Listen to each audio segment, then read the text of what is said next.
Welcome back. I'm Teresa Harding, and in today's training, we're going to talk about leadership. What is the essence of genuine leadership? And what makes the difference between a leader who the people want to follow and a leader who they don't? Because there are a lot of leaders out there, and they don't inspire the same reactions. Leadership is not about just a title. It's about influence. It's about impact and inspiration. So how do you be the kind of leader that creates those things in those people who are following, the people who you are trying to lead? The first one is vision and purpose. Great leaders set a direction. It's clear that everyone knows where we're going. People don't want to feel confused and like there's nobody really manning the ship or captaining the ship. But what truly sets them apart is their why behind that direction. They're driven by a purpose that goes beyond profits or prestige. Of course, we can talk about the numbers. Of course, we need to talk about the numbers. But if that is where the results lie, that's what the people who you're trying to get to follow you feel like that's what matters to you, and that's what's most important, they will not be inspired. Leaders inspire others by making them see the bigger picture and how they're going to change and transform lives. I want you to think for just a minute of a leader you admire. And I want you to think about why you admire them. How do they make you feel? What are the things they say? How do they inspire you? What is it about them that made you think of them? Just beginning to understand why you're inspired by the leaders you look up to will help you start to understand. The second one is fostering a safe environment. In a world that's filled with challenges, great leaders create a haven for their teams. Life is hard. People have difficult days. They have hard times. And a great leader will foster an environment where mistakes are seen as learning opportunities, where everyone feels heard, and where innovation is born out of trust and safety. You have people working with you or partners that you can work with who have amazing ideas and who can lead you in a direction that will be the next great invention or innovation in your business. And if you don't have a safe environment where they feel like it's okay to think outside the box and to share those thoughts, even if they seem crazy, you will not get the innovation and the changes and the transformations in your business that you could otherwise have had. When you're meeting with your teams, it's a great idea to break people into groups and let them participate in talking about what creates safety, when do they feel safe in the work environment, and how it influences their performance. And they can come up with ideas of ways that you can help the work environment be that safe place. The third thing is serving over being served. Servant leadership changes everything. You are not there to be the boss and tell them what to do and they just do what they're told because they're getting paid for it.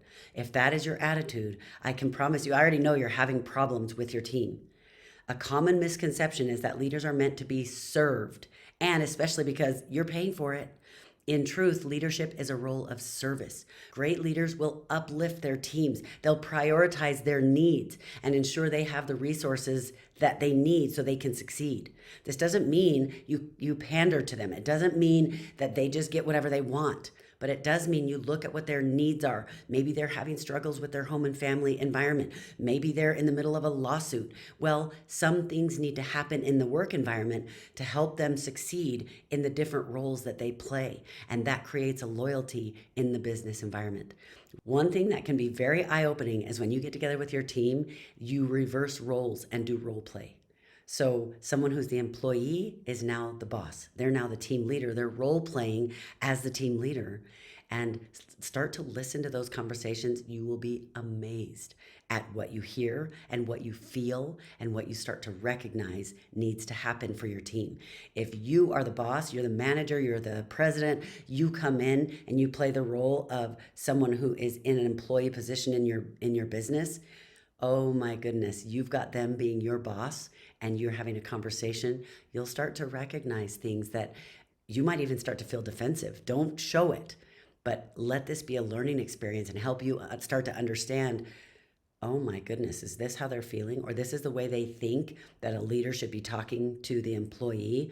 And you might disagree, but it starts to open up channels of communication where you start to recognize and work together to find solutions and ways that you can set things up to set everyone up for success. The fourth thing that great leaders do is they master the art of listening. One of the most powerful tools in a leader's toolkit is the ability to listen. Truly listen. They give their undivided attention, ensuring each voice, no matter how soft, is heard and valued. There are those people who are going to make sure they're heard, they have ideas, and they're outgoing, and they are confident enough to make sure they share their thoughts and ideas. And there are going to be those who will not say anything unless you ask. Well, you know what? Make sure you're not being the leader that is thinking, well, if they have something to say, they need to say it. That's their responsibility. Well, that is true, but there's a reason you're the leader and they're not, because they haven't gained those skills yet. So your goal is to bring the best out of every person who you are serving as their leader. One of the things I'll do when I'm working with my clients, with business owners and their teams, we will do listening exercises where the participants will share a concern or idea, and the partner in the activity must summarize and reflect back what they heard. So you're not only listening, but active listening, which is a really important piece of leadership. The fifth one is embracing vulnerability. Great leaders know they're human. They aren't afraid to show vulnerability, to share their challenges, or admit when they're wrong. You need to be strong, and you need to be confident, and you need to lead. But if you don't know how to be vulnerable, you are going to struggle with your team. It's through vulnerability that connections are deepened and trust is cemented. You wonder why you don't have trust with your team? You wonder why there isn't a feeling of safety and trust? I'll tell you right now, you're not showing vulnerability to your team, and you need to start doing that. I remember one time I was working with the president of a company, and she was amazing. She was on top of things. She was on the ball. She was great at doing the things that needed to be done.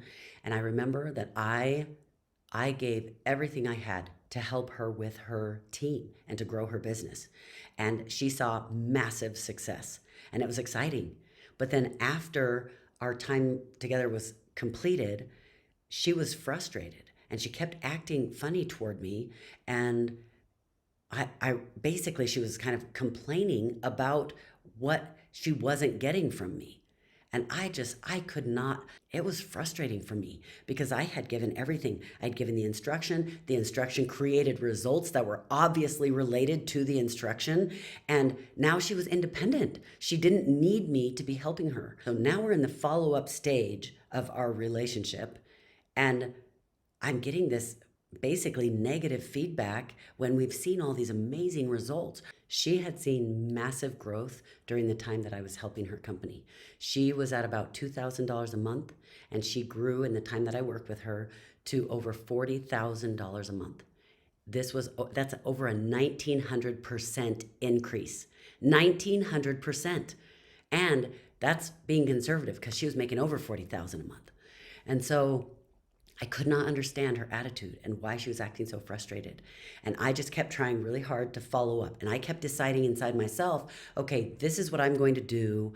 This is how I can be better. If she's frustrated about this, she would say, you're not helping me. And I'm thinking, okay, we already did all the things that we were supposed to do. And now you're doing the follow-up with your team. And so I just kept thinking, okay, I will get better at interacting with her. I'll respond quicker to her. I kept deciding all these things that I could do better. But guess what? I never asked her what she needed. And after this went on for a few months, I was getting so frustrated and I felt very unappreciated. I thought, for heaven's sake, after everything I've done. And then I finally humbled myself and became a better leader. And I went to her and I said, hey, I'd like to have a conversation with you. I didn't want to thrust it on her all of a sudden. I wanted her to have time to think about it. And I said, I know there are some things that you're feeling like you are needing help with your business, or there are things you're, feeling frustrated about. And I want to understand what those are. So let's set up a time when we can talk. And as I talked with her in that conversation, I became vulnerable. And I said, I want to help. And I am not sure what exactly you're needing. And I'm realizing that I haven't even asked. So let's get together and let's have a conversation and figure this out. And so what was interesting is she was really excited and I was looking forward to it as well. But I honestly was thinking, I don't know what else I can do. But as we met together, she started listing all of these things that she wanted. She wanted me to meet with her once a month. She wanted me to meet with her team once a month. She wanted all of these things that the, we had already done all of these things, and now it's time for her to take over, unless she wants a whole nother round of training and create a whole new setup for what we're going to do next, and do some more growth together. And so as she's listing all these things, I was seriously thinking, wow, that, like, there's no way. If I if I did that with every client, I couldn't even do it with every client. There are too many. I would not have the time to do what she's asking. And she already was independent. She knew how to do it. But this time I was humble instead of frustrated. And I was just trying to understand her. And I was realizing my own vulnerability and realizing there's no way I can't do this. That, it doesn't, that wouldn't make sense. It wouldn't be a healthy business for me. So, but because my attitude was different and because I was vulnerable, as soon as she was done talking, I listened to all her feelings.